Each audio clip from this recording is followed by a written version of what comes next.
मैं मीडिया के तवस्सुत से इन नादान दोस्तों को ये कहना चाहती हूँ कि आपने देख लिया कि हुकूमत ने आपको खुली छुट्टी दी।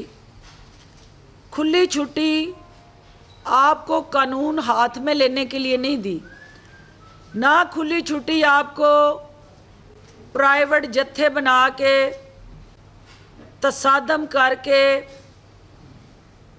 किसी लॉ इन्फोर्समेंट एजेंसी पे, पुलिस पे चढ़ाई करने के लिए नहीं दी। हम तमाम रूट्स को मॉनिटर भी कर रहे हैं, आपकी हरकत सकनात और हर तरह की स्याहकारियों को ऑब्ज़र्व भी कर रहे हैं। कानून जो है क्या है कि सदर ने चुप सा दी है और नायब सदर जो है उसकी ज़बान मुंह से कोई 10 गज बाहर गिरी हुई है।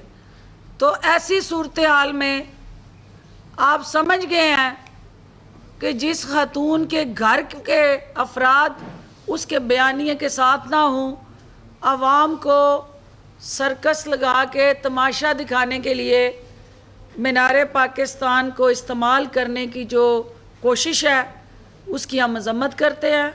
मीनार पाकिस्तान इस्तेहकाम पाकिस्तान के लिए है। इसको अदम इस्तेहकाम का शिकार करने वाला टोला जो है वो मायूसी का शिकार होगा और आवाम इनसे लाताल्लुक़ होंगे।